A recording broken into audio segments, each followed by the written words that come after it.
오늘 드릴 영분별 이야기는 영서가 어떤 것인지에 대해서 말씀을 드려보기로 하겠습니다. 오늘이 5월 5일 어린이날이지 않습니까? 저도 어린이날 부모님께 선물을 받았던 기억이 엊그제 같습니다. 그런데 이제 어린이가 아니라 늙은이가 되었군요. 어떻게 어린이날 선물 받아보신 적 있으십니까? 없으세요? 시골 출신이군요. 아무래도 좀 시골 출신들은 그런 게 좀 어려웠겠죠. 어쨌든 그렇다고 치고요. 예전에 텔레비에서 그 탐사 보도 뭐 하는 게 있어요. 그러니까 어떤 특정 업종을 계속해서 관찰하는 건데, 그 수원에 어디 골목을 가면 점집이 쭉 있나 봐요. 수원도. 우리나라는 점집이 엄청 많이 장악을 했죠. 저기 수유리 가면요, 그 수유리 비탈길의 달동네가 다 무당집입니다. 그리고 여기 노유동은요, 굉장해요. 거기는 그냥 무당집이 무슨 잔치집처럼 막 연등 걸어놓고 갱장치도 안 해도 엄청 많고요. 근데 아마 수원도 그 골목에 무당집이 쭉 있나 봐요. 근데 조금 오래돼서 까먹었는데요. A라는 무당집을 들어갔더니 이 무당 여자가 딸랑딸랑 이렇게 방울을 흔들면서 엽전을 탁 던져요. 그러면서 부채를 쫙 핍니다. 그러면서 얘기를 합니다. 왜 엽전을 던지고 방울을 흔들고 부채를 폈을까요? 그 여자분이요. 왜 그랬을 것 같아요? 나는 그때 어떤 생각을 했냐면요. 신령한 척 퍼포먼스라는 거다. 뭐 때마다 일마다 할아버지 할머니가 게시 주겠어요? 손님마다 3만 원 받고 게시 주겠습니까? 상식적으로 생각해 봐야지. 거기 분명히 한 번 전 보는데 한 15원에서 20번 전 볼 텐데 한 5만 원 받을 거예요. 그 무속인에게 실린 영이 때마다 일마다 손님 보면은 점을 칠 수 있을 거라 생각하십니까? 못 칩니다. 무속의 영도 그 사람의 인생을 알아야지 점을 보는데, 무속의 영이라고 무슨 제도로 그 한 사람의 인생을, 과거와 앞날을 점을 칠 수 있어요? 자기가 영적으로 좀 맞는 사람이나 조금 알 수나 있을 정도지. 몰라요. 모르는데 이 사람은 손님이 올 때마다 방울을 흔들고 엽전을 탁 던져, 뭔가 있는 것처럼. 그런 다음에 부채를 쫙 핍니다. 그때 나는 종교적 퍼포먼스 하는구나. 그래갖고 이제 기자가 물어봤어요. 부채는 왜 피셨어요? 왜 피셨을 것 같아요? 그 무속인이? 나는 그냥 종교적 퍼포먼스라고 생각했는데, 그 무속인이 뭐라고 했냐면 침 튀길까봐, 손님한테 침 튀길까봐 부채를 딱 폈다는 거예요. 그러면 손님은 무속인이 방울을 흔들고 엽전을 딱 던지고 딱 부채를 필 때 뭐라고 생각하겠어? 손님은 신의 계시가 왔구나. 드디어 나에 대해서 이 무속인이 신령한 말을 하는 신의 계시가 왔구나. 이렇게 생각하지 않겠습니까? 한쪽은 침 튀길까봐 부채를 날렸는데 한쪽은 무속인의 그 공수, 신탁이 왔다고 생각하는 겁니다. 이렇다는 거예요. 이 종교라는 게 이렇게 인지부조가 일어난다는 거죠. 어쨌든 점을 봐서는 도저히 앞날을 알 수도 없고 과거를 맞출 수도 없어요. 간헐적으로는 가능해. 근데 간헐적인 거는 무당이 아니라도 좀 영적으로 예민하고 신기 있는 사람도 웬만큼 다 맞춰요. 우리도 웬만큼 맞히는 건 아니지만 보면 좀 알아, 우리도. 네. 그렇다는 거죠. 근데 이제 두 번째 무당집을 갔더니요, 이 무당이요, 신당의 그 할아버지 상을 한번 쳐다보고 뭐를 씁니다. 분명히 영서 썼겠죠. 또 할아버지 한번 보고 영서 씁니다. 마치 병아리가 물 한 모금 먹고 하늘 보고, 물 한 모금 먹고 하늘 보는 것처럼 할아버지 한번 보고 영서 쓰니까 이 손님은 얼마나 지금 신비하겠어요. 자기가 와서 자기 생년월일 다 대고 이 무당한테 지금 자기 깝깝이 이런 거 전보랐더니 이 무당이 할아버지 한번 쳐다보고 영서 쓰고, 그러니까 계시 받는 걸로 생각했을 거 아니에요. 그렇지 않습니까? 왜 무당이 할아버지 한번 보고 영서 썼을까 아셔요? 왜 그랬을까 한번 생각해 보셨어요? 나는 그거 역시 종교적 퍼포먼스라고 생각했어요. 왜냐면 할아버지가 때마다 일마다 계시 주지 않거든, 절대로. 나는 그걸 알겠더라고. 근데 손님으로 간 사람은 그렇게 생각 안 해요. 할아버지가 계시 준다고 생각해요. 그래갖고 이제 점이 다 끝나고요. 무당한테 물어봤어요. 왜 신상을 한번 쳐다보고 영서를 뭘 쓰셨나 했더니 쓰신 게 뭐예요 했더니 영서입니다.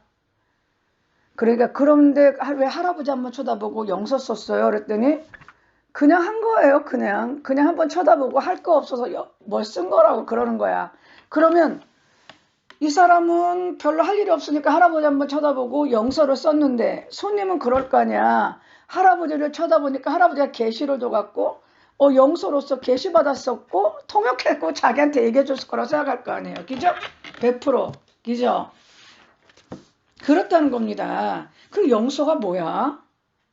영서. 근데 우리나라에서 언제부턴가 기독교 안에도 영서를 쓰는 목사들이 늘어났고 목사님이 성도들에게 영서를 쓰라고 얘기를 하고 있어요. 그래가지고 오늘날에도 일본 목사들은 영서 쓰라고 가르칩니다. 근데 문제는 뭐냐면 이 목사님들도 영서가 뭔지를 잘 몰라. 그냥 자기가 배운 대로 영적인 글이다. 그래서 막 감정이 해소되고 영서를 쓰다 보면 귀신이 드러나고 하나님의 성령의 역사에서 계시도 준다. 이렇게 얘기해갖고 영서 쓰라고 얘기합니다. 너무나 위험한 짓이죠. 그 영화 분신사바라고 있잖아요.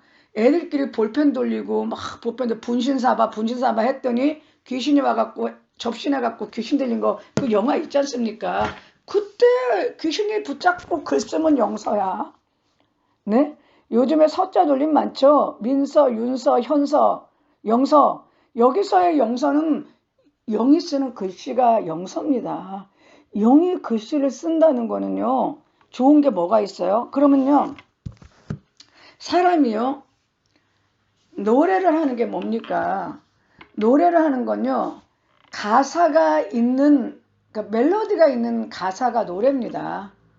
작사 작곡해서 노래가 완성된 건 멜로디가 있는 가사예요. 가사라는 건 글쓴이 작사가의 감정이 그 글에 고스란히 담겨 있는 거예요.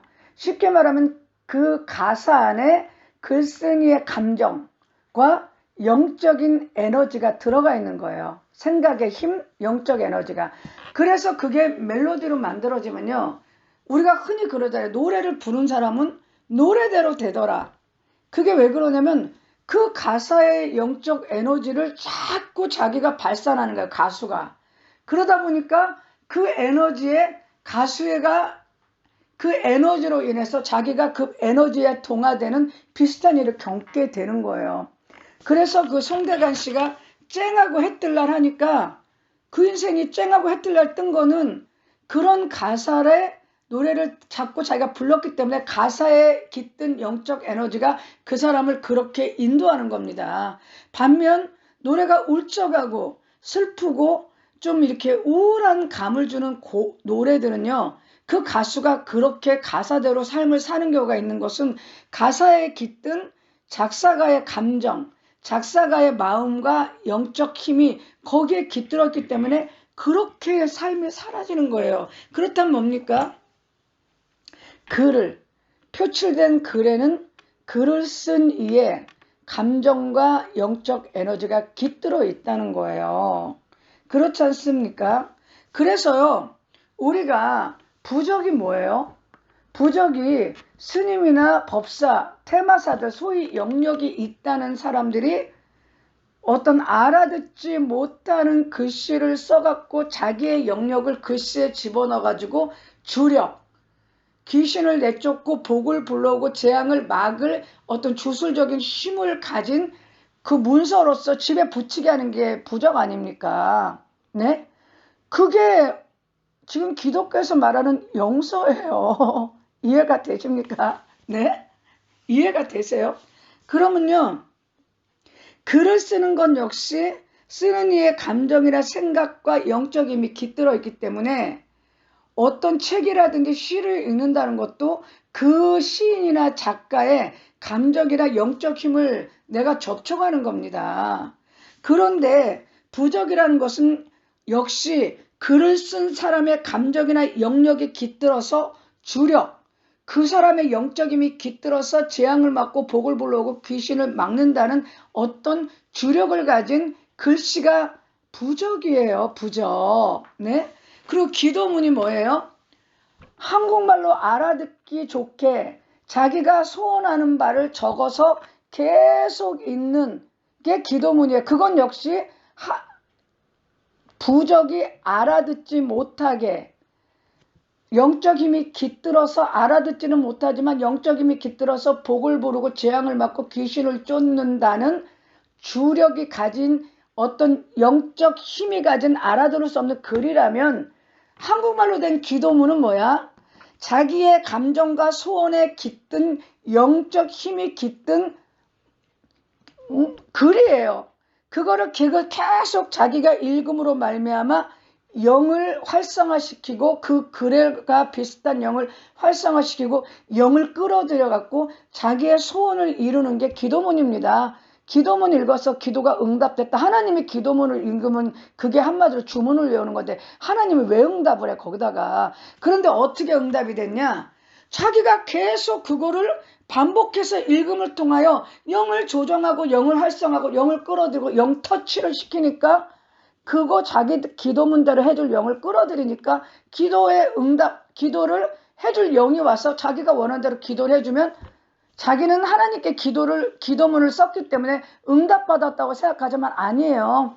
자기의 기도문은 주문과 같은 거기 때문에 그 기도문을 통해서 자기가 원하는 바를 영을 초청하고 영을 터치해서 이루는 게 기도문입니다. 그럼 영서가 뭐예요? 영서는 기독교 신자가 자기가 알아듣지 못하게, 방언이 뭐야? 기독교 신자 자기가 기도를 하는데 자기 안에 있는 어떤 영이 알아듣지 못하게, 자기는 알아듣지 못하는데 그 영이 자기를 통해서 말을 하는 게 방언이에요. 그런데 이 방언이 밖으로 나가면 자기가 원하는 자기 영을 터치시켜서 자기 안에 있는 영들을 깨어나게 하든지 아니면 다른 영을 끌어들여 갖고 자기가 소원하는 바를 이루기 위한 좋은 수단이 되는 것처럼 영서는 뭐예요? 방언은 내 안에 방언을 하는 영이 들어와서 내가 알아듣지 못하는 말을 해서 영들을 초원해서 그 영이 원하는 바를 이루는 것이 방언이라면, 영서는 내가 한국말로 쓰는 기도문이 아니라 내 안에 있는 어떤 영이 자기가 원하는 소원을 나는 모르는데 자기가 알아듣게, 나는 알지 못하지만 그 영이 알아듣게 쓰는 글이 영서입니다. 그런데 이런 글은 한마디로 말해서 내 안에 있는 어떤 영이 손을 붙잡고 쓰는 글이기 때문에 그 영의 의지와 감정이 표출되는 거기 때문에요. 오히려 그런 걸 쓰면 쓸수록 그 안에 있는 감정의 영, 그걸 쓰게 하는 영이 활성화되고 비슷한 영을 끌어들입니다. 비슷한 영을 끌어들여갖고 오히려 악령에게 접신돼 갖고 그 악령에게 오히려 미혹당할 수 있는 소지가 너무 큰 거예요. 너무 큰 건데 도대체 이거를 지금 방언도 될 수 있으면 하지 말아야 될 판에 목사님들이 이런 영서를 쓰라고 하는 이유를 알 수가 없다는 거죠. 그래서 주로 영서는요, 무당들이나 이방의 어떤 종교 집단의 지도자들이 쓰는데 이방의 종교 집단의 지도자들도 영서를 잘 안 써요. 이네들은 불교라든지 어떤 그런 데는요, 부적을 씁니다. 부적을 쓴다거나 아니면 달마도를 그린다거나 아니면은 용을 막 그리죠.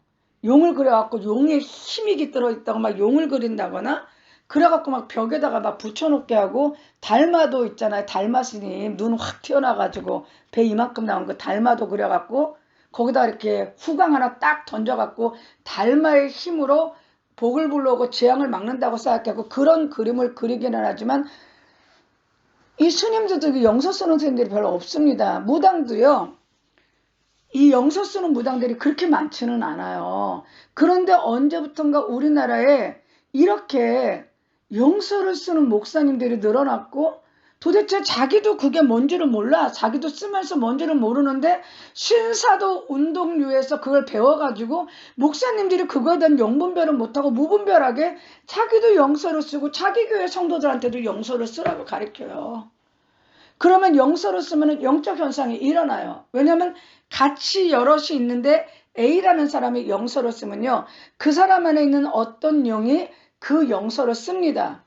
그러면요, 그 영의 에너지 파장이 그 교회를 지배해서요, A, B, C, D가 그 사람의 영적 에너지 파장을 느끼다 보면 집에 갈 때 막 어지럽다거나 막 속이 울렁거린다거나 막 밤새 막 토한다거나 아니면 막 끙끙 앓는다거나 이런 영적 현상이 일어나는 건 그 영서를 쓴 사람의 영적 에너지가 글로 표출됐기 때문에 그 영의, 그게 영터치예요. 상대방의 영들을 터치했기 때문에 그 상대방들 안에 있는 영이 터치돼 가지고 그 영들이 어떤 영적 반응을 일으키니까 어지럽거나 막 눈이 아프거나 미식거린다거나 시름시름 며칠을 앓는다거나 영서 쓴 그 사람도 자기 안에 있는 영이 표출돼서 영서로 썼기 때문에 자기도 며칠을 앓아누는 일이 벌어집니다. 그렇지만 그게 끝이야.